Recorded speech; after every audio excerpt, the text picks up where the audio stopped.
All right. I've been given the live button. Hello, ladies and gentlemen, and welcome back to another stream.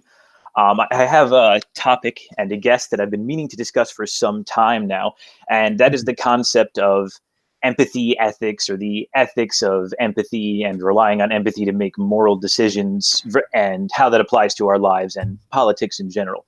And today I have with me the guest who's somewhat responsible for inspiring this topic in me somewhat. I have the Distributist with me. So thank you for being on. How are you? Hello, how's it going? Pretty good, pretty good. And I know when I say you partially inspire this, it is because you have mentioned it in some of your own live streams, of course, in the past.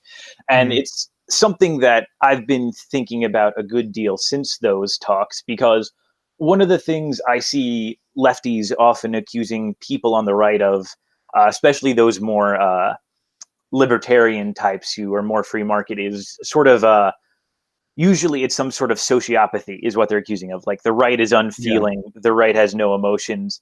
And oftentimes what I really think about it is it's not so much that they don't have empathy for people, but rather their empathy is limited, and that expecting unlimited empathy from people is somewhat ridiculous. And that's why you see so many people turning against the left so virulently, is because it's things they're normally apathetic towards, they're being berated for, because apathy is unacceptable on certain topics to the left.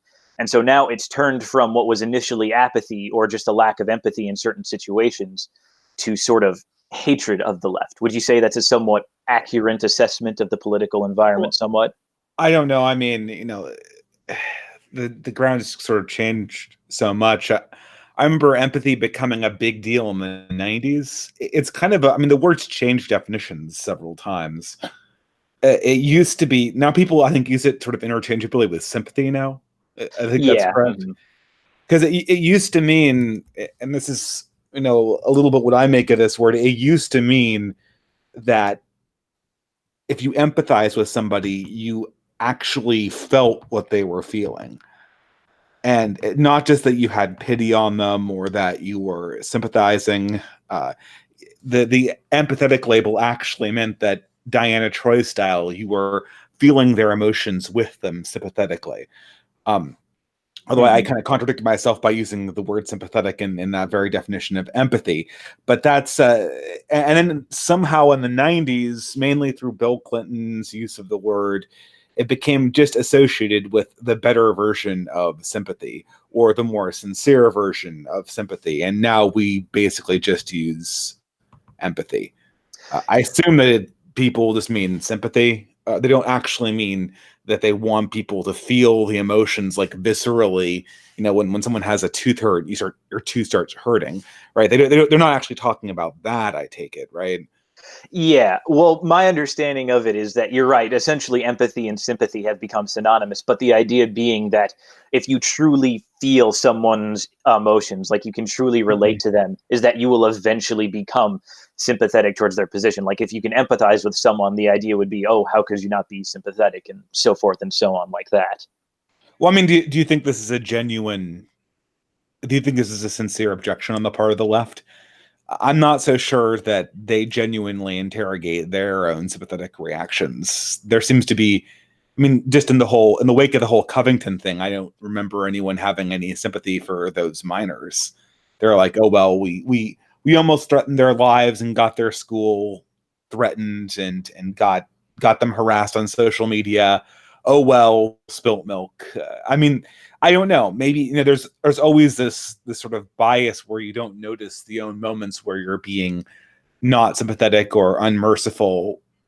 But I couldn't rightly say. To me, the whole question seems disingenuous. It seems more about framing than anything else. Yeah, well, I would agree with you 100% there, because to me it's not a question of, is the left wholly empathetic or sympathetic? They're not entirely. Like with Mhm. every other person on earth, they have a limit to who they sympathize with and to what extent. It's simply that there's no middle ground. They're either sympathetic to some cause to such a degree that they're willing to, flagellate themselves publicly, or they're willing to do anything they can possible to put themselves down and raise some other person up, or they either virulently hate something to such a degree, like the Covington kids, that they'll go to any lengths to destroy it. And that there's no middle apathetic sort of ground where you're sort of just like, well, this doesn't affect me and I can't see this being a big issue and I have no real feelings about it, so I'm just going to be apathetic to it. It seems the left has totally eliminated apathy from the playbook, and that's sort of the grounds they use to attack the right, which I agree is disingenuous. Well, I mean, again, that's another one that kind of like, that apathy originally was sort of this stoical word of being unmoved emotionally. It was originally a positive idea, right? I mean, maybe perhaps, I can't remember if in the original context it was used, there were negative connotations as well, but I do know in Stoic philosophy, apathy was seen as a positive thing because it meant that you were unmoved by emotions and therefore more objective, more able to do what was needed for whatever good there was. Mm-hmm.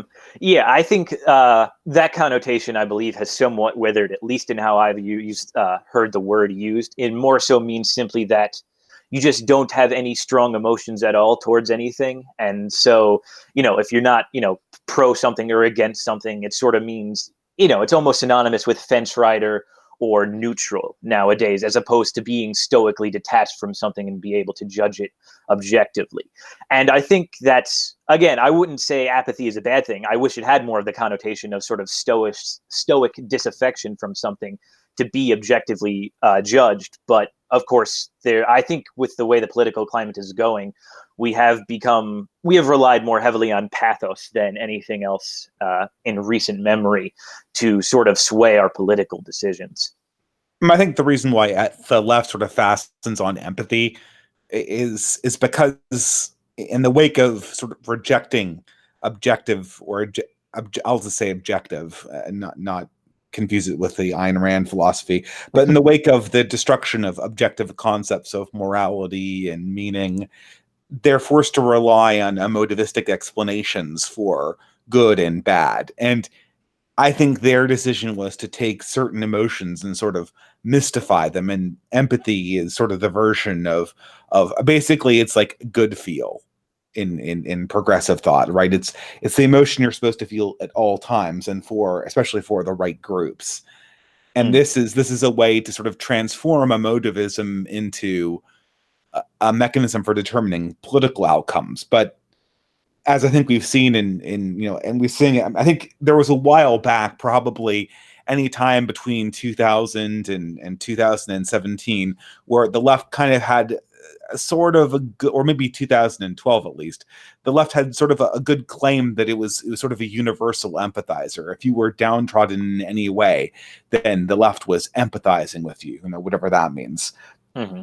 But now, in 2019, it just seems so clear that the left has zero empathy for groups that aren't in its coalition, and it revels in its lack of empathy in those cases. Yeah, absolutely. Again, these people have limits to their emotions and to their mental capabilities. I mean, well, emotional capabilities, I should say.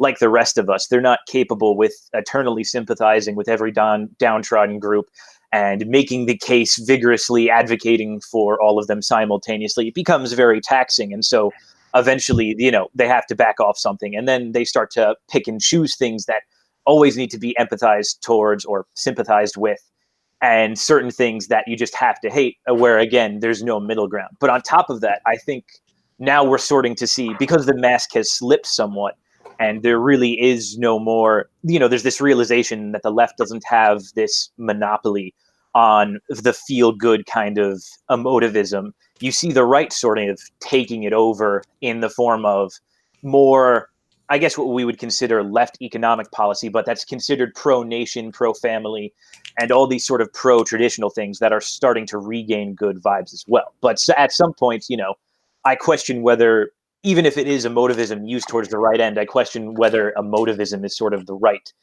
ends to achieve those goals in the first place. Well, I don't know. I thought that we are kind of seeing a transition on the right, certainly. I mean, I think Tucker Carlson's it was like 2 or 3 weeks ago, he gave this talk about how capitalism wasn't priority number one. I think that is certainly one of the most interesting developments on the right since the election of Trump. and it's going to be interesting to see. It's going to be interesting to see where that goes eventually. I can't say that I know where it's going, but it seems to me that the dynamic is going to change quite significantly. No, certainly, certainly. I thought Carlson's monologue as well, and I thought it was very insightful, and I thought it was true for the most part. And of course, the reaction of these sort of neocon NPCs, for lack of a better term, was very funny to watch.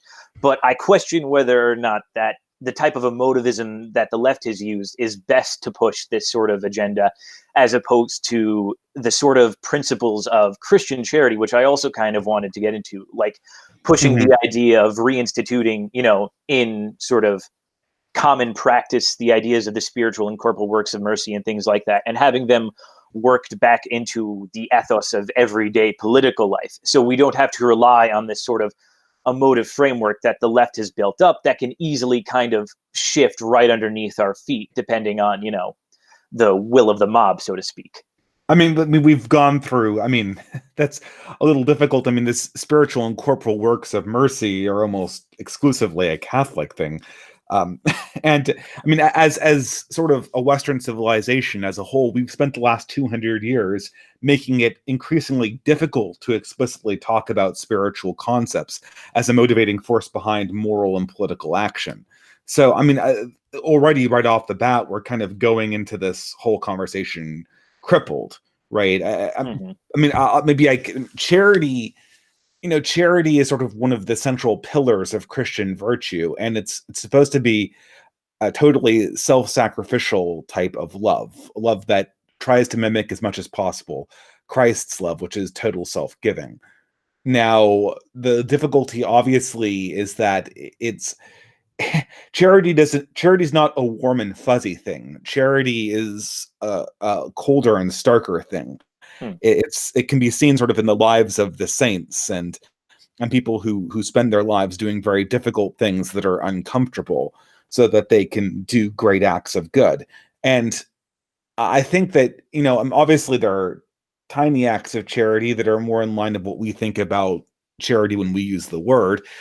But I don't know. I mean, I certainly like the idea of society re-embracing the concept of Christian charity.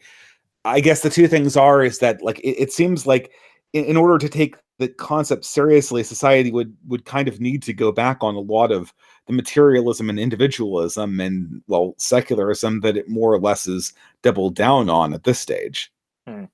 Well, I think to some extent, you're obviously right. We're obviously starting from a handicapped position if we're trying to sort of ground these works of charity in something greater than the materialism the West has been sort of shrouded in for the past 200 years or so.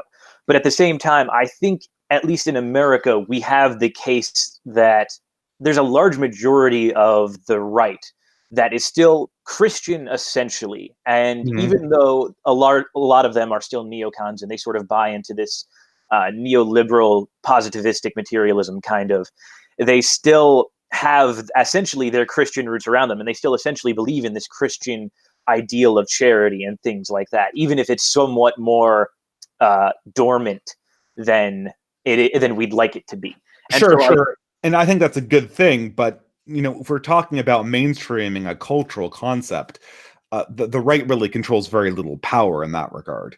The left is the one that mainstreams cultural concepts and new words. That's why it was able to create empathy and more or less change the meaning 20 years ago and turn it into an almost ubiquitous term. So, that's always the problem, is that Christian concepts being mainstreamed, or not mainstream, because I think, until very recently, Christianity was mainstream, or was the mainstream in some way, shape, or form.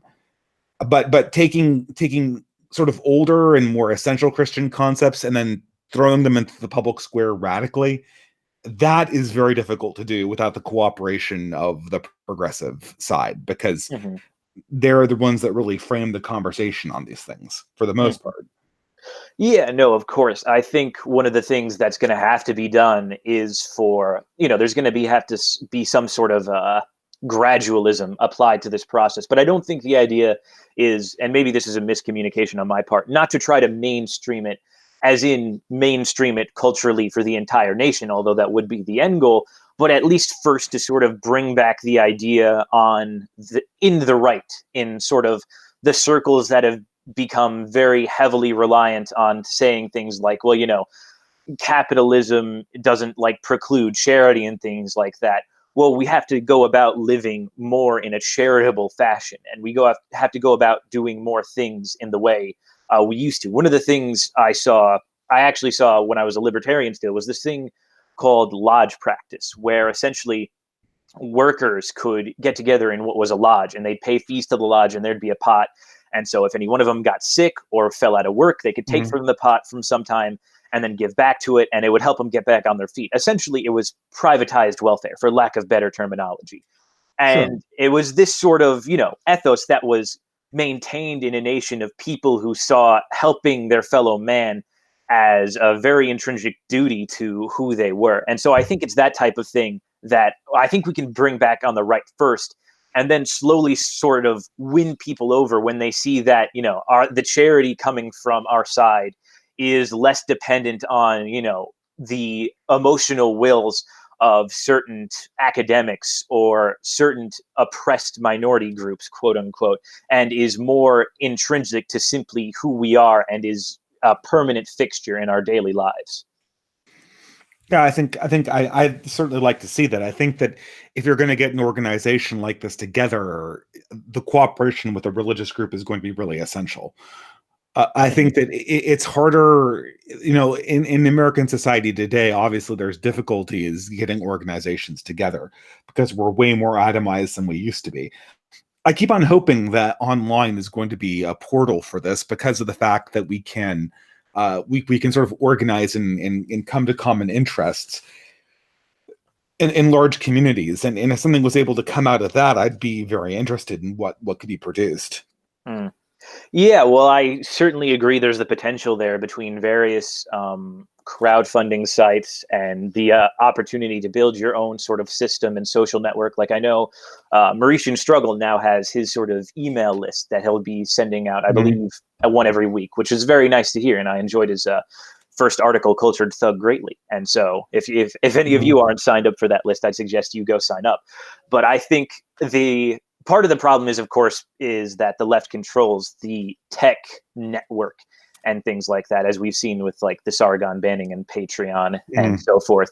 But I think almost more important than online is the community aspect, because that's something that a lot of, right-wing groups tried to get on with very much before Charlottesville. At least that's what I noticed. It seemed that a lot of them were trying to shift and pivot towards a community-oriented type deal, where they'd go out and they do community works, whether it's doing food drives or beautifying a park or something like that. I believe I saw Identity Europa doing that a few times. I believe they had some pics up on their Twitter account before it was banned. And more community oriented stuff being offline more really is what I'm hoping will actually, bring people's heart and mind sort of back into it. Well, I mean, there is sort of a weird component. You can do you can do online localism two ways. You can work inside existing networks, which, I like that. I did run essentially an organization that did that before I started my YouTube career, and you have relatively good amounts of success. But it is very difficult to get young people to participate in sort of old, I hesitate to say boomer institutions, without having like more support and the ability to communicate with people about it to online. And so I think the right is sort of hampered by the fact that at this stage, at least what we call the distant right is more or less anonymous, which is going to be it's going to be really difficult for its efforts to localize in any meaningful way. The localization efforts that are among smaller groups of people really are easiest in large population centers, which is not where right-wing ideas are generally strong. So this is something that we'll need to experiment with exactly how people do this. And I think we'll be able to find out how to as technology goes forward, we'll be able to master it in some sense. But I don't think it's not so easy, right? It's not like just saying like, oh, go do local action, right? And this is gonna, become a movement, right? Like, you'll have to have an organization that you sync with, that has your values, that can incorporate you. I know doing local volunteering is it's very difficult if you don't have a group of people you do it with every week, because you get out of the habit, and then, oh, wouldn't you rather sleep in on Saturdays, and so on and so forth. And if this is going to be an explicitly right-wing thing, you're going to have to actually have organizations that are, because of Robert Conquest's second law, you're going to have charity organizations that are in some way, shape, or form explicitly right-wing. Because as I've discovered, is that charity organizations have a way of absorbing conservative money and labor, and yet sporting progressive leadership. Progressive leadership is really, really, really good at getting to the head of charity organizations. And it's just something you have to be aware of if you're trying to use your charity work as a spearhead for the, oh, look, this is a new way of organizing politics in the 21st century. Yeah, well, I think one of the best ways to sort of maintain that sort of right-wing attitude within charities, in my mind at least, would be to have it within the fundamental framing of being a Christian charity, mainly because I look at an organization like the Knights of Columbus. And I think, and I see where their charity money is going. And it's something that, during this whole debacle with the Covington kids, or before the Covington kids, I should say, when the judge, whose name escapes me at the moment, was being questioned by the senators about Kavanaugh. Was he? I thought there was someone more recently with an explicit Knights of Columbus tie. Oh, yeah. There was Kamala Harris said that a judge, wasn't that on a circuit appointment though? Yeah, it was lower down the range. She said that I don't remember the judge either, but it was a Ninth Circuit judge, I believe, and Kamala Harris said that their membership of the Knights of Columbus excluded them from membership in a government position, which is, given that Kamala Harris, in my opinion, has a not insignificant chance of being the next president, is a little bit worrying. But this is politics in the 21st century. The Knights of Columbus it's good, it's orthodox, and as far as I know, it's orthodox, and it's insulated from sort of infiltration. Other religious organizations haven't been as robust. No, certainly not. But when I look at something like at the Knights of Columbus, I'd like to sort of take that template, which they seem to have down somewhat pat, and I'd like to try to just export that in some way. Now, it doesn't have to be explicitly Catholic as much as I personally would like that to be the case, but I can see a framework of more traditionalist Christians, and who knows, maybe this is the future of ecumenism, but perhaps there's a way that various Christians of various different denominations could form some sort of broader charity network that could start doing local activity. And in as much as it's a traditional Christian organization, that's sort of how we do the gatekeeping, because if you're a traditionalist Christian, chances are you're not going to be attracting any lefty crowds unless there's the specific goal of infiltration, which I don't know. Sometimes I think the infiltration sort of just happens through, any organization that isn't explicitly right wing becomes left wing. Yeah, complex second law, right? Yeah, exactly. So, but I think if you have something that's traditionally Catholic, or traditionally Christian, I should say, that's going to be able to do the gatekeeping for you to some extent. So unless there's a specific intention to infiltrate from the left, I don't think it's going to happen naturally. Yes. This, I'm not going to say like it has happened in Christian churches. The Catholic Church was very insulated from this stuff until, not until, there's a contingent, but it was a minority contingent until very recently. It's funny that you mentioned this, because it is something that I've been working on. I've been working on getting organizations where people can meet up in real life, and we've had some success with it. We've been working with people who were members or ex-members of Sargon's Liberalist Project, and we've worked. I've tried to host several meetups, and I'm trying to put together groups that are interested in talking about this. And I think that this is really the next step that the right needs to take, is they need to have a face that they can show the world that no one's ashamed of, and that you can't possibly be ashamed of.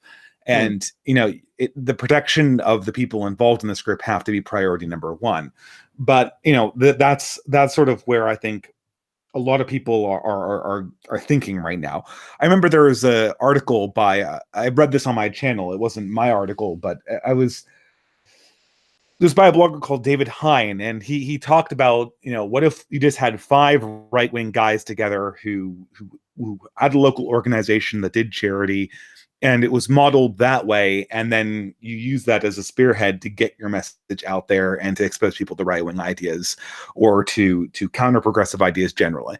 And I think it's a great idea. It has a lot of promise, because it's very hard for the consensus, the mainstream, to attack these organizations. And I think that's really what the game is, right? Yeah, it's one of the reasons I wanted it to be specifically Christian charity, because one of the reasons that I think the charity efforts of groups like IE and other sort of identitarian movements was that because, they had engaged in political activism beforehand, and they had a sort of a face out there beforehand. So when people saw them doing charity, it was sort of just a matter of poo-pooing it as, oh, they're just doing this to get a good face out there. They're not really here for the charity. They're not really here for the good works. They just want to put a good face forward, that kind of thing. And so if you have this explicitly sort of Christian thing going, and it's charity first and sort of political activism second, you have a better chance of it not getting quashed immediately by the mainstream media, should they pick up on it. Even if they disagree with your morals, they're just going to be moralizing into the wind, because nobody on the right really cares at this point. And hopefully it won't be too much of as a hamper. Whereas if you have them moralizing about Identity Europa, it's much more effective, because identitarian is still kind of a scary word on the right. Yeah, I mean, eventually, if you were going to put together like an official version of one of these organizations, you would need to be able to get funding for this, right? And that's sort of where your problems begin, because of the less ability to use the media. And call up sponsors and go like, oh, did you know that your money is funding this, and this group who have associations to this, and this group? And then this person said something bad at one time, which I'm sure will be the game that they want to play. Now, I mean, I don't think that we're ever going to avoid that, but it's just going to have to be the next step. It'll have to be the next thing that we try to overcome. And I think it begins with, I think, building organizations like this, linking them up and kind of trying to bring them into broad alliances together, and then using those to go to CPAC, to go to organizations that have sort of the former or the continuing supporters of the mainstream right, the mainstream Republican Party, and then bring them back into the fold. And I think that's really the way that we have to go about it, because there's really no other way. I don't think you certainly do not have a winning coalition without the mainstream right wingers. And people can call them clueless or boomers as much as they want. It's just the reality is that you're not going to get anywhere without having them as explicit allies. Of course, yeah. And I think in possibly an alternate to the big business model of procuring sort of sponsorship or patronage or whatever, you could probably have, and it might actually look better if you were to get simply a collection of local businesses to sponsor you as well in the process. So you're really a locally based group where you have a series of small businesses supporting you, you're doing good around the community. And I feel like that'd be, good, proper localism. Of course, you get bigger than that and it becomes a national thing. You're probably going to want to court something big or get some big players involved, like Turning Point or Young Americans for Liberty or something. I don't know. Yeah, I mean, at some point, what the right has kind of done for a really long time is they've kind of, the leftists had like these big organizations that sort of like are fueled like engines. Like, take any one of your LGBT groups. I mean, they get tons of money, right? And it's questionable like what they even use the money for. Well, they use it to fund lawyers who will work pro bono on LGBT issues, and then but the thing is that they have like these consistent funding sources, and these organizations, these LGBT, the African American organizations, they're totally national, if not in some cases international, and then they don't. What the right has is essentially they have explicitly Republican organizations, or organizations that can't be de-linked from partisan politics. And then they have a bunch of like disconnected localist Christian organizations that don't talk to each other, don't share information, don't cooperate to elevate leadership, don't do don't do development of leaders after one person has moved away from a location. And like, if you're an LGBT person, you know, who's a hardcore LGBT person, right? If you graduate out of your local LGBT chapter and go to New York, there's going to be a chapter there waiting for you, and you join right up, right? The right doesn't have that, and it loses so many people during the period of life where people move around a lot and become isolated, and that is because we're essentially, people are just, I mean, localism is essential, but we live in the modern age now. We need to have localism that is, this sounds cheap, but syndicated, if you know what I mean. Yeah, no, of course, and I think that is obviously going to be necessary, because I think, you know, you can have, you know, the closest thing we have to sort of a national organization that allows people to shift around is really just a bunch of varying college Republican type groups. And of course, that's not going to cut it, because you can only stay in college for so long, one. And two, college Republicans really aren't, you know, they're not the community activist types, so to speak, unless they get, you know, shown on news because they brought in a speaker who was getting canceled or something. But that hasn't happened in a while, as far as I can recall, because we don't really have anyone like that anymore. You know, Ben Shapiro. What do you mean? I mean, the people who I most recall being disruptive or being disrupted when they came to campus were people like Milo, who's a complete non-factor now, Ben Shapiro, who he still goes around and he still gets protesters, but he's kind of, I don't know, I feel like his audience has reached max capacity, and I'm not sure how the rate of conversion to Ben Shapiro fans there is at this point. And I think, you know, maybe Steven Crowder, who still goes out and he does the change my mind type of things, and does he get I mean, these people don't get protested. These people don't get protested because it's really obvious that they're totally irrelevant. Yeah, exactly. It's sort of like, we don't have any. That's the only thing the that left kind of instinctively understands that Ben Shapiro isn't where the right is at right now. Yeah, and that's, you know, that's what I mean. We don't have anyone really to cause a big fuss anymore, and that's why I'm saying college Republicans really can't be the only international sort of syndicalist right movement that we have. But I think, to get a little bit more back onto topic about what I want to talk about specifically, I think part of the reason that this sort of Christian localism, charity, activism kind of thing, whatever you may call it, would be better than sort of the emotivism that some on the right is pushing, is because I think there's a more sincere grounding to it, so to speak. Whereas, you know, emotivism comes and goes, and it can kind of be overrun by other emotivism, so to speak. It's not really permanent. One of the things I wanted to talk about, was how the concept of Christian charity is honestly more of a permanent position and more of it's less malleable than emotivism and the sort of so-called ethics of empathy that the left tried to push.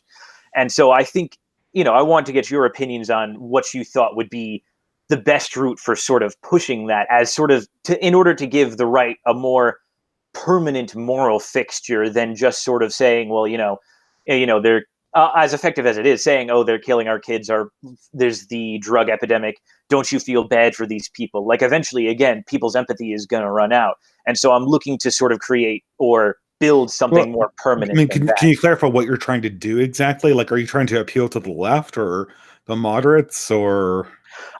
Kind of the moderates and the right, essentially, because what I'm trying to do is, like I was saying, emotivism can go either way, and it can be overrun, because in my mind, people's empathy, or their sympathy, probably more accurate, is limited, and it becomes very mentally taxing to continually try to sympathize with a new group, especially when they're so distant. Like, you know, for someone living in suburbia on Long Island, where perhaps the drug epidemic might not be so personal, because it's a fairly affluent sort of living style, and people tend not to fall into that sort of thing because of the culture.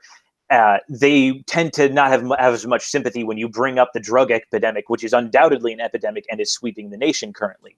So I'm trying to build something that, you know, rather than something that relies on sympathy for these people who aren't immediately present, even if you can't see those sort of those who are troubled by those things, the concept of Christian charity is always there and applies to you, no matter whether or not how close those problems are to you. You're always supposed to be helping. You're always supposed to be doing the Lord's work, so to speak.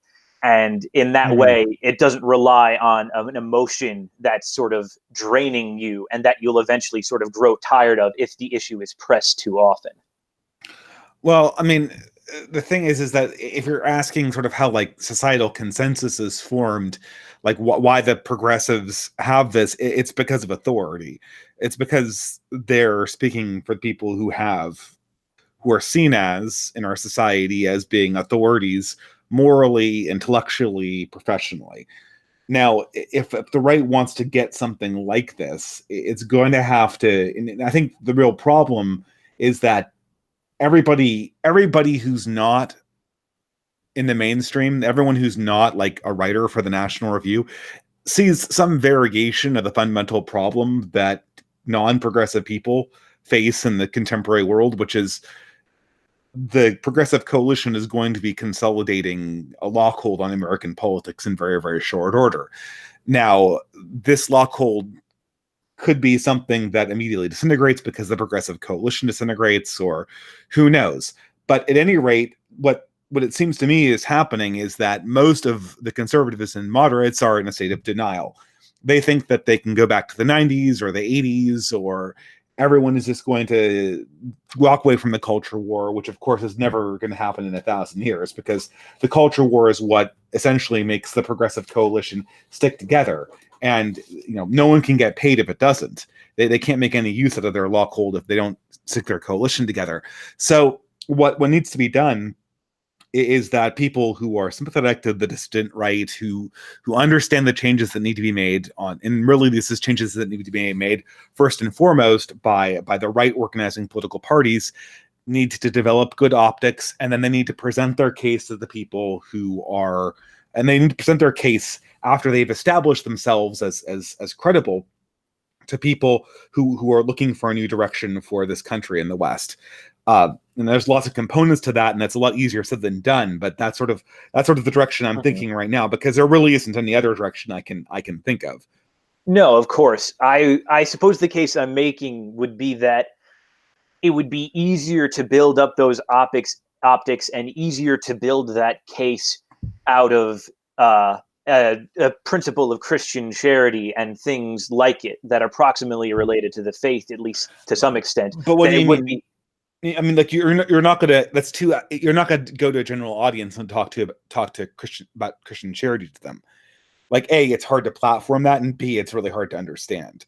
Like people need to go like, okay, that person, I trust them, right? That's on a large scale how charisma is done. Abstract ideas don't typically get talked about in my understanding of how human interaction works.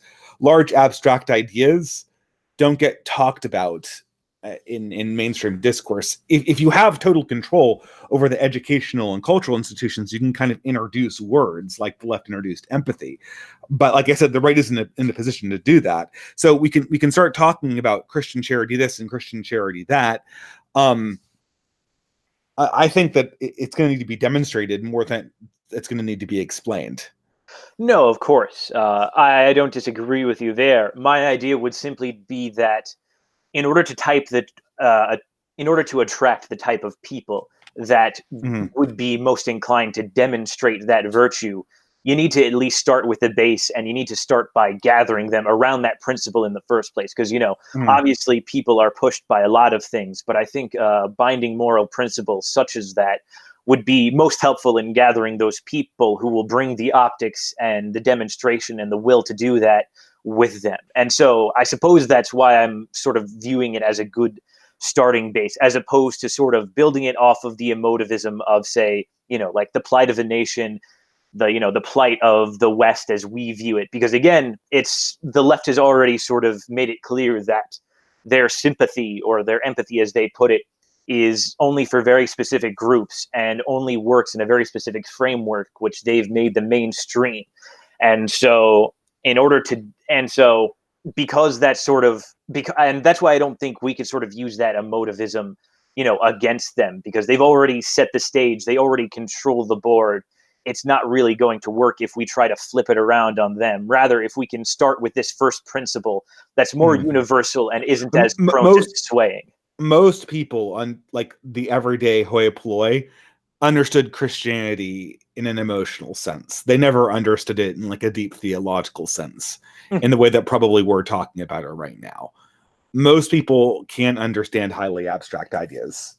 That's just never been a feature of society, right? So I mean, I guess you could say like obviously the problem is, and you know, I'm 110% on board the idea of making charity a hallmark of the right. The difficulty is, you know, and if you go to like an evangelical conference and start giving them a lecture on empathy, I'm sure it'll be very well received. The difficult thing is that the evangelicals are not really the mainstay of the people we were talking about when we were talking about persuading people. The people we're trying to persuade at this stage, I mean, you know, perhaps you need to persuade like left-leaning evangelicals. There is a class of evangelicals and Catholics who are largely Xers and perhaps older millennials who are orthodox but still leaning progressive. I don't know how they manage that with being Christian. But we could try to call up they're doing it. They're doing it, right? And maybe they'd be receptive to a lecture about how charity is really, they would, if they saw charity on the right, maybe they would come around. But still, if we're just, you know, bang for your buck, because, you know, that's how I've been trained to think as an engineer, bang for your buck, you're trying to appeal to the more or less non-ideological middle class that's not progressive. You know, the white middle class, middle American average IQ people. They're sort of the missing, you know, a lot of them are sort of the missing, them not being enthusiastically on board with the right wing is sort of the missing component inside the contrast between left and right in the contemporary world. And I know it's really frustrating because this class of people is very reticent to engage in things that are risky or that have any kind of component to them. It sounds like it would involve more work or more effort than they want to expend on politics. But that's I mean, that's the main target in terms of just pure numbers, right? Yeah, and I suppose it's actually interesting you mentioned that, because have you ever heard of I suppose he's somewhat of a geopolitical analyst. Have you ever heard of Peter Zion? Is he the guy that did the breakdown of where people think like the sort of frustrated middle, and then like the hardcore conservatives and the hardcore progressives? He might have been. He's sort of a demographer in some sense, in that he does sort of track political demography and age demography and things like that, and he makes predictions based on those sort of things. But one of the interesting things, and I think it was his most recent lecture somewhere in Texas, was the shifting of sort of political labels, how Republican and Democrat are essentially meaningless terms because the principles that they get behind swap or so every 20 years. And he said what we're witnessing right now with Trump is essentially just another one of those swaps. And he's saying the new coalition that is slowly but surely starting to form, at least according to his prediction, is that you're getting a right which is less, concerned about the economics of things and more concerned about the values of things. And of course, it's specifically conservative in value. And like one of the things he cites for that is that there is a certain percentage of Hispanics who are sort of returning to the Republican Party because they are at heart social conservatives, even if they lean economically left, which is why they normally vote Democrat in the past. But he's noted that sort of shift in not only the midterms, but previous elections. And so it's interesting to think that perhaps maybe those Orthodox evangelicals or Catholics who sort of managed to maintain a progressiveness to them may one day be a part of this coalition that we're talking about. And so perhaps it might not be as challenging to win them over as we currently think. Well, I think personally, I mean, if you want my two black pill cents on this thing, I think the left is in control of how the Overton window is moving at this stage. And I think it's going to get so crazy that you're either going to be 100% on board with the SJW the SJW cultural changes plus the Kamala Harris plan, or you're basically going to be out. And unless you're a group directly benefiting from that, I think it's going to be very difficult to not, by and large, join the counter-progressive coalition. Now, I'm not so sure what that's going to mean necessarily. I think Democrats think they're in the home stretch here. They think that they're about to lock this one up. Maybe, the Republicans have been talking a very long time about how they're going to capture Hispanic voters. And they've made some success, unlike, the African American community, where they really made no success. But at the same time, it's not enough, right? I mean, if success is, getting 70%, it's getting 30% of a demographic that, in 20 years might be the biggest demographic in the entire country, that doesn't really matter, right? If the Democrats increase their share by 1% one year, you've lost an election, regardless of what white America does. And this is always kind of the difficulty. The Republicans,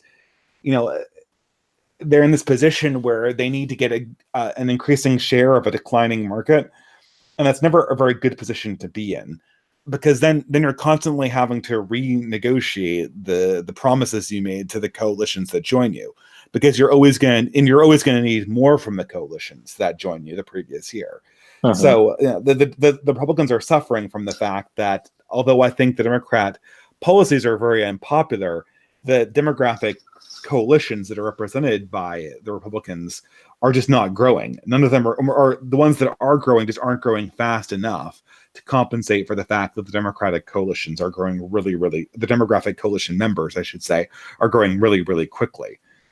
So, there's that sort of central problem that we're dealing with, right? Yeah, and that's sort of one of the reasons I thought that perhaps there would be room for Christian appeal, almost, because again, Peter Zeihan is very much, I find him good for a white pill every now and again. And I'll probably link I can send the lecture to you sometime, and I'll probably link it in the description down below. He talks about how perhaps the reason that this coalition is maintained is essentially because the Democrats promise, in no other terms, gives essentially to all these various progressive groups, or various oppressed groups, I should say. Well, sure, if gives are entitlements, that certainly is the case. Yeah, and so I think that's something we're starting to see a shift towards, at least in the Republican Party, this idea that, fiscal conservatism isn't winning things. And so I think the abandonment of that is going to help certainly build a new sort of coalition. But on top of that, and again, this is sort of what Zion mentioned, that this idea that the parties are now sort of being built around moral values as opposed to economic values means that we have the chance to capture very sort of morally conservative demographics. And I believe that does include, at least in part, a large part of the Latino community, because many of them still do, even though perhaps maybe we'd say they're not the best Catholics, they are still Catholic and they do still preach it to a great extent. And especially in some, Black communities, there is a very strong Christian presence. And so I think if there's a chance for us to play on anything and build a strong coalition, it's a chance to build a coalition around very conservative Christian morals, which a lot of communities, even though in their politics they might not explicitly state it, do sort of implicitly still hold on to. Yeah, there might be, there might be sort of, like, not to go off my name, but there might be sort of this space for the distributist type approach where you literally are asking for large economic reforms, large changes to the system, and to the extent that they would rival the Democrats. And really the only thing on top of that is more or less, do you want localism, or do you want centralization? And this is what you have to, I guess you have to sell this if the Republican Party is going to have a future. Yeah, no, that would be the thing they have to sell. And that was sort of my whole point earlier, in that I think the selling point going forward for the right in general, because of various demographic shifts, and just to build about a more cohesive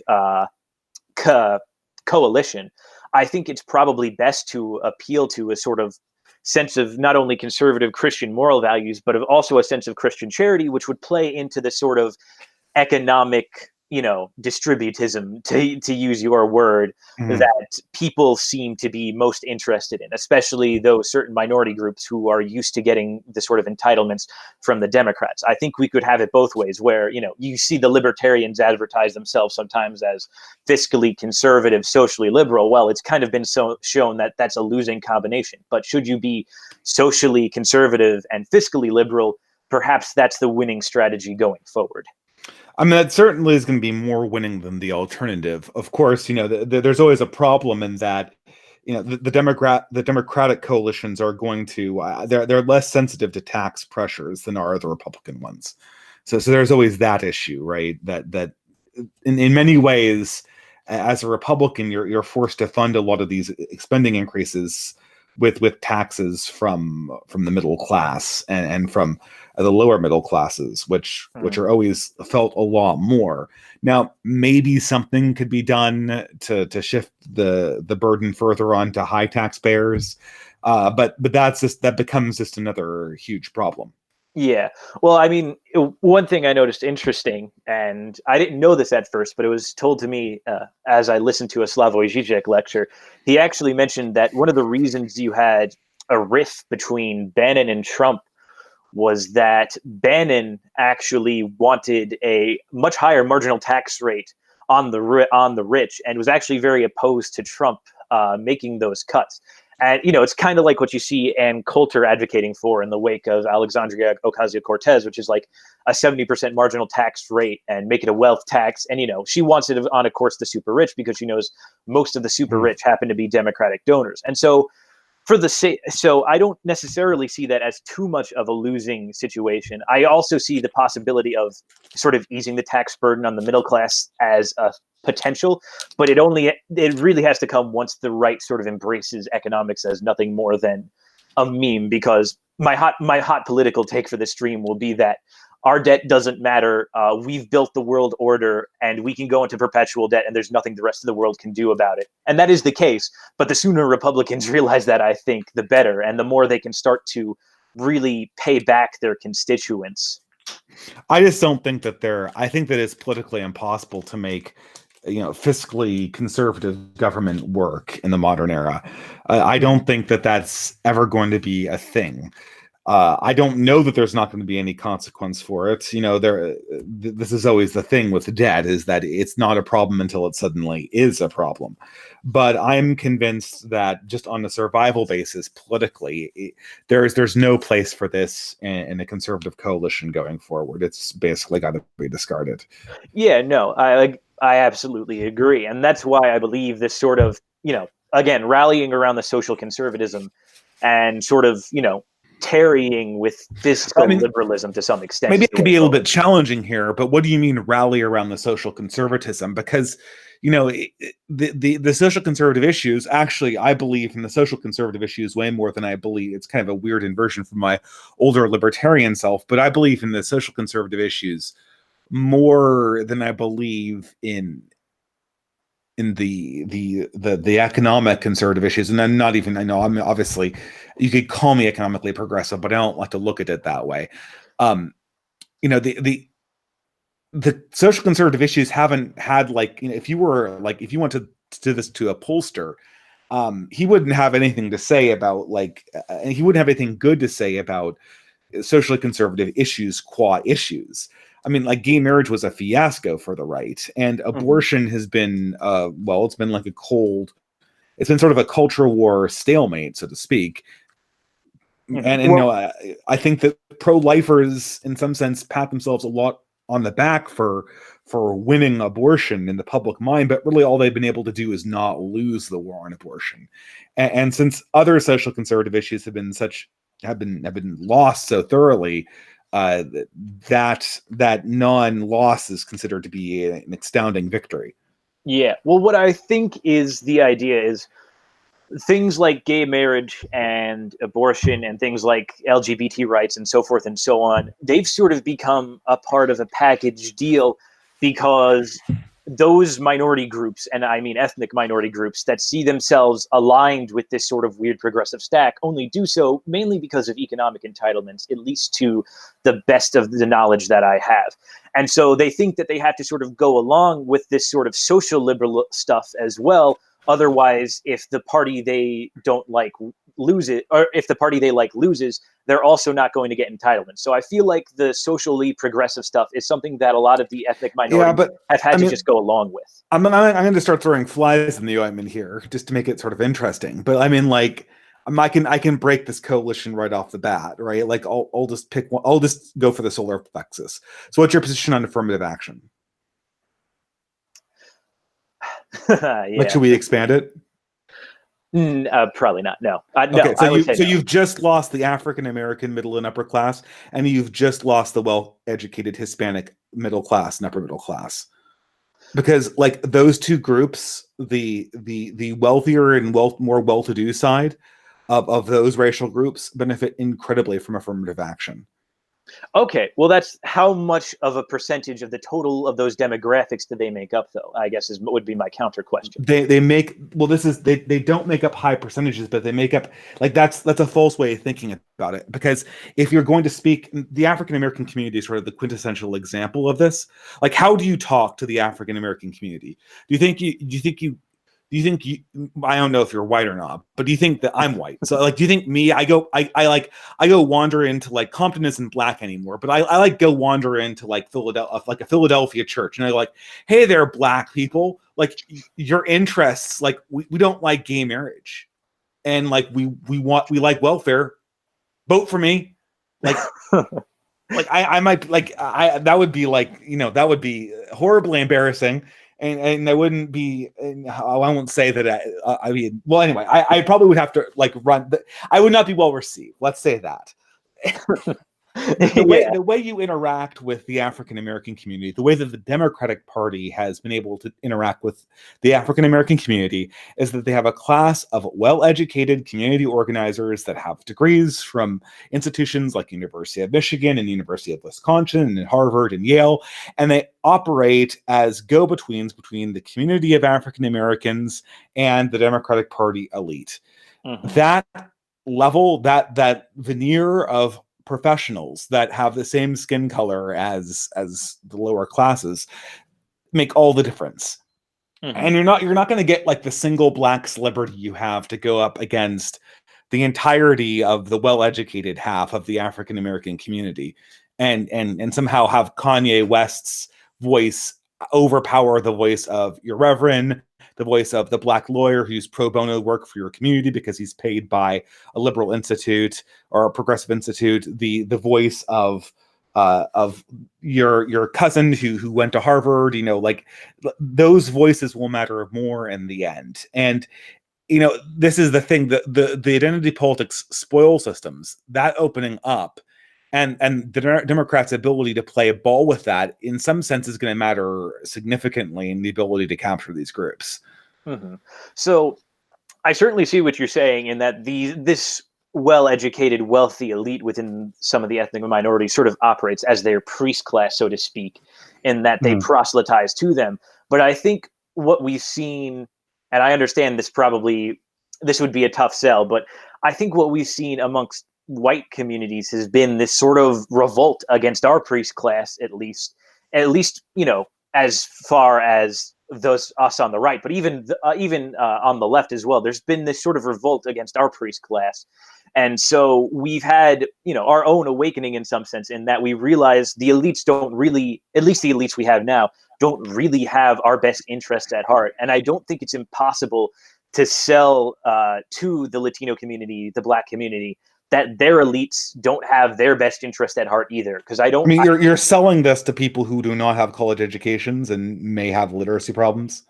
Well, yeah. Who is selling this to them? Like, the African American community is the perfect example. Like there's no way the middle class African Americans are going to break from the Democratic Party, because, like, I'm trying to not, like, step on a third rail here, right? But, like, just for the African American community generally, like, do we have any idea, like, how high, like, the affirmative action is for people, for African Americans who go to Harvard and Yale?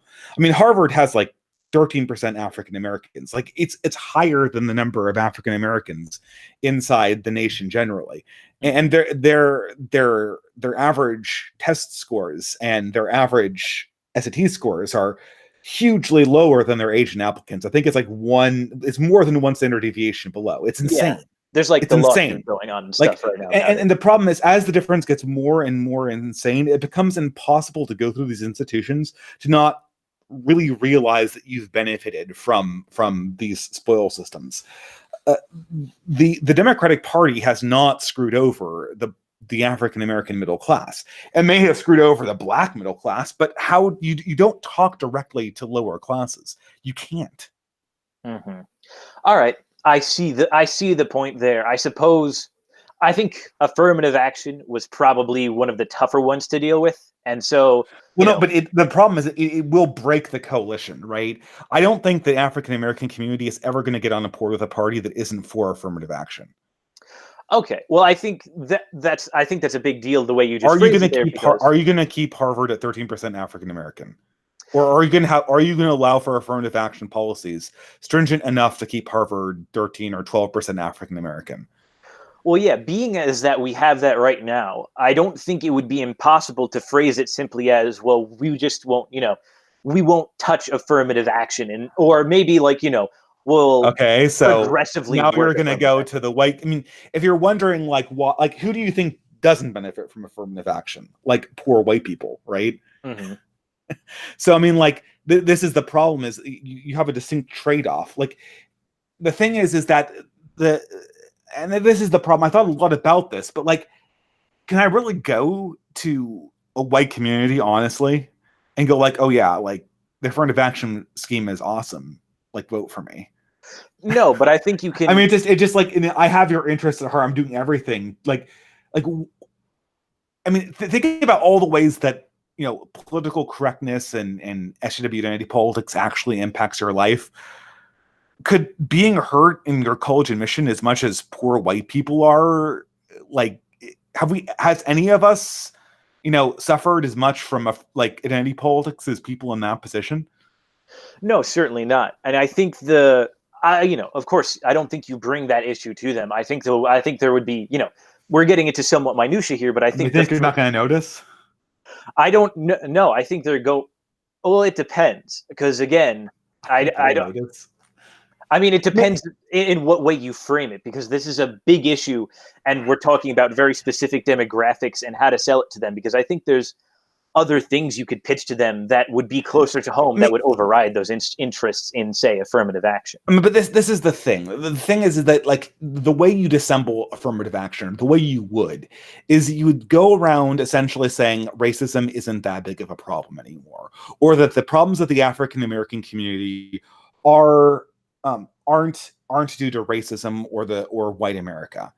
You're either going to get on that narrative, or you're not going to get on that narrative. If you get on that narrative, if you get on the African American community's problems or white America's fault, then you have a chance of getting the African American community. But if I was a poor white person, because lots of white people are on the Democratic bandwagon, but if I was a poor white person, there's no way I'd ever get on board with a party that signaled that they believed that the problems of the African American community were white America's fault. I would never do that, because I would know that it's not just affirmative action. It's issue after issue after issue. You will always come in dead last on the progressive stack, because you'll always be the person who is poor and also who's going to be punished. And I hate to say the word punished, but yes, how could you describe it otherwise, being disadvantaged like this, punished for being of European or Asian ancestry? Mm-hmm. Of course, that's a fair point, and I'm not saying that. I certainly wouldn't endorse it like that. I think there's a lot of we give lower income communities shit for paying attention to posturing and narrative and storytelling during the campaign, but it actually tells you more about the parties than the policy analysis will. Right? Mm-hmm. If a politician in a party year after year after year says racism is white America's fault, for a fact they're not going to play a switcheroo around you on affirmative action. They can't.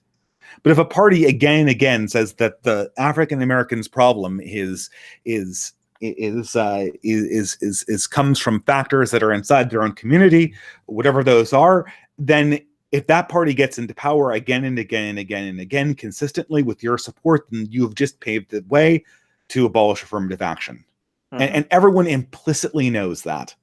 Well, I suppose I would suggest that my only sort of counter to this would be the idea that perhaps you can sell them, like this idea that they're probably already they have an idea of what the problem is in their own mind. What if you could just sell them solutions in the firm in terms of, like, more sort of entitlements or more sort of programs and things like that, and you don't have to, like, bring up the problem at all. Like, you're not condemning one group, but you're still offering solutions for the problems they perceive, so to speak. I mean, but you're getting to the central problem of our political organization at this stage. I don't think you can indefinitely expand entitlements in a way that people will see it.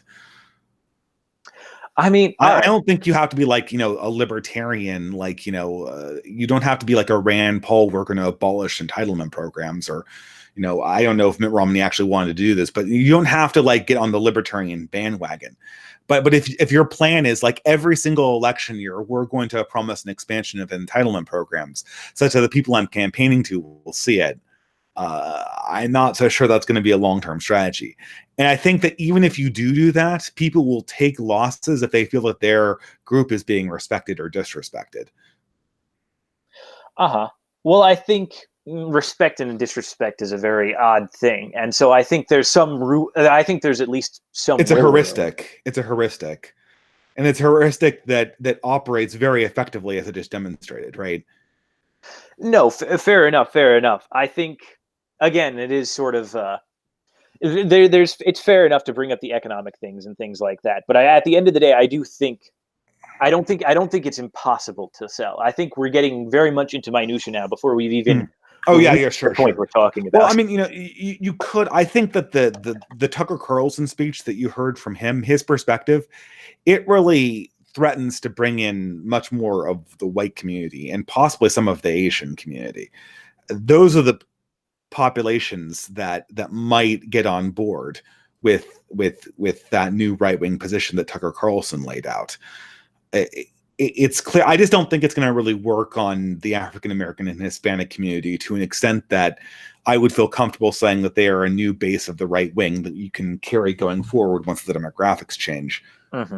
No, of course, that's true. And at the end of the day, I suppose from a strategic standpoint, the best we have is the sort of emotivism that Tucker invokes when he gives a monologue like that. And so I suppose that's sort of the answer to my question. I'm still, personally, I don't believe that it's something that can last, because I think, as we've seen with the left, emotivism does run its course, and they've let the mask slip just a bit too much, and it's biting them in the butt a bit. Demography may play out in such a way where it doesn't matter anymore. Does emotivism play its course? I think emotivism is the rule of the day. I think that rationalism is what's transient.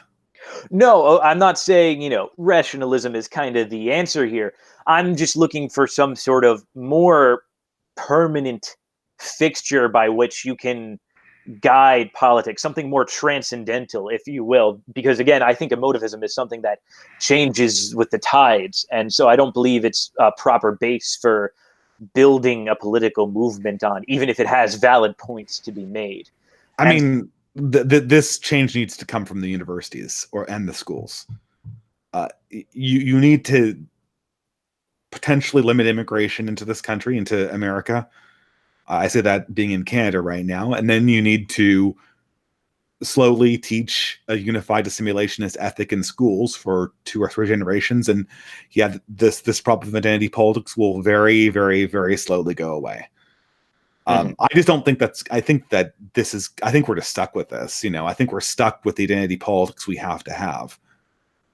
Yeah, I think, well, the question is, of course, do we have sort of time to change the brainwashing that's been already inflicted upon us, or, is it too late at this point? We can get rid of our own individual brainwashing, but if we're trying to counter brainwash a population of people against the wills of their schools and their community leaders and and everyone else they know, I think you're going to have a hard time with that.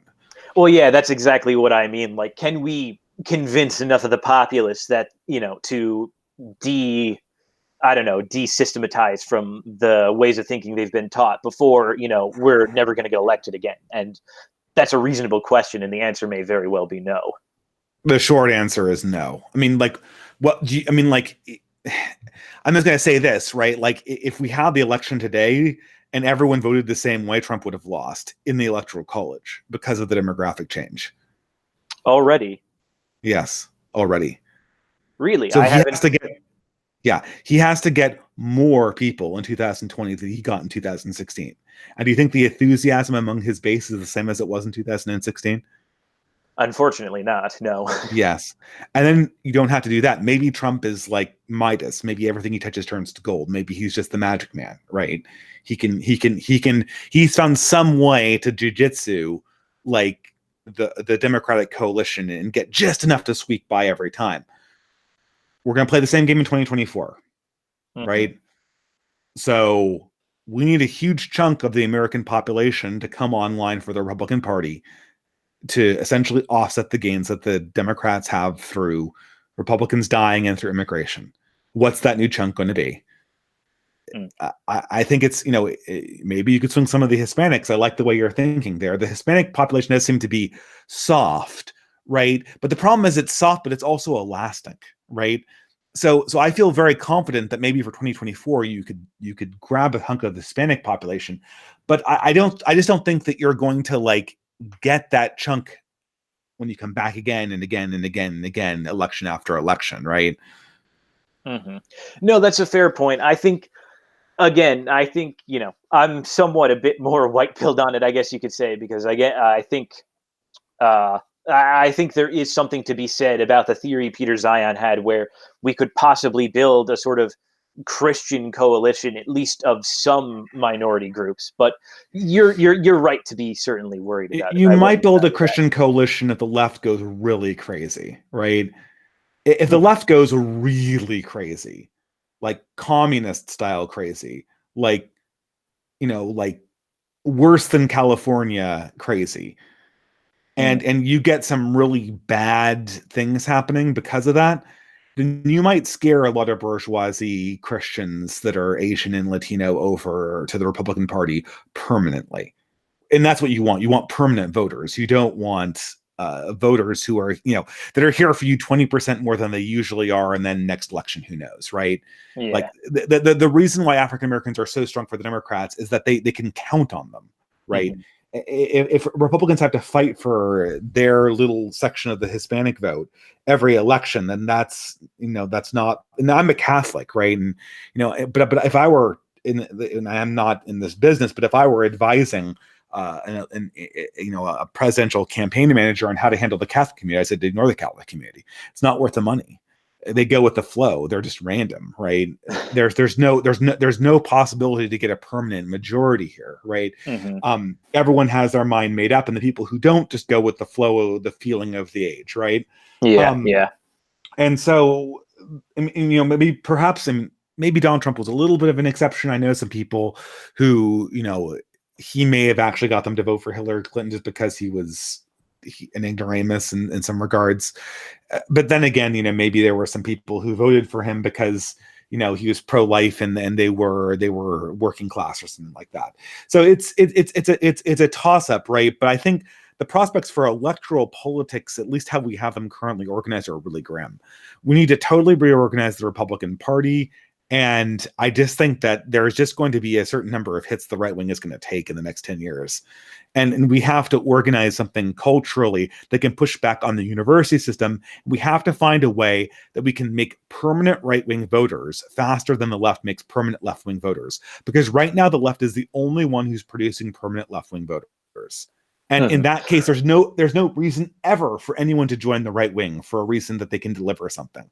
If the reason you're joining the right wing is not that you like right wing ideas, but because you think that the right wing is going to deliver something to you, and the right wing or the right wing party is never getting any permanent coalition members, regardless of how the demographics change, then there's no reason for you to join the Republican Party other than you're trying to postpone the inevitable. Mhm. So the right wing has to go back and find out a way that they can engineer an alternative school system, engineer an alternative academy, engineer an alternative to the media, so that it can form up permanent right-wing voters that, that it can generate new permanent right-wing voters. That's its objective. Okay. Um,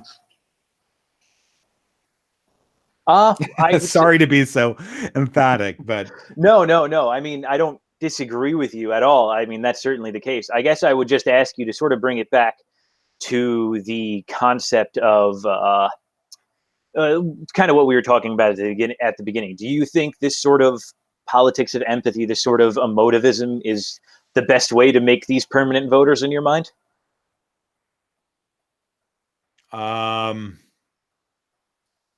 Well, I mean, you can't use the politics of empathy because it's sort of the construction of the left, right? I mean, in some sense, yes, I guess. I mean, you want people to firm. I mean, I guess I'll put it in a different way. You want, if I imagine sort of like a new crop, like what the Republicans need to see is they need to look at a state or a demographic area that's just pushing out new young people, and every new young person in this group is just like 110% Republican, or not Republican, but counter progressive, and they're like, I firmly believe that this ideology is just justice. It's just being good to people. It's just being right. And they're willing to take that and convert new people, and that's what people need now. um you know People associate empathy with the left wing. Why do they do this? Because the left has the educational institutions, and I don't think that, again, I don't think you can't really take control of a word that the left has their attention on. The left knows that empathy is currency, and it's way bigger than you. So it's like a smaller dog trying to take a bone out of a bigger dog's mouth, right?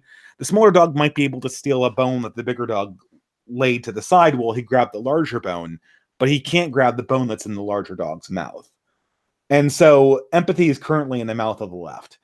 They like the word, they use the word constantly, and the idea that the Republicans are going to be able to show that they're more empathetic than the left, when the left has all the microphones and the classrooms, that's going to be a really hard struggle. I think that there might be more um there might be more fruit in looking at words that the left used to use but has cast aside, like communitarianism or localism. Although the right has somewhat appropriated this yet now, or workers' rights, or autonomy, or indigenous autonomy. All of these things are things that I think the left is having a much harder time holding on to, given the current political realities, and the left might be able to capture some of those good words and use them on its side. Hmm. Okay, well, I think that sort of answers my question fairly nicely and sort of wraps up the.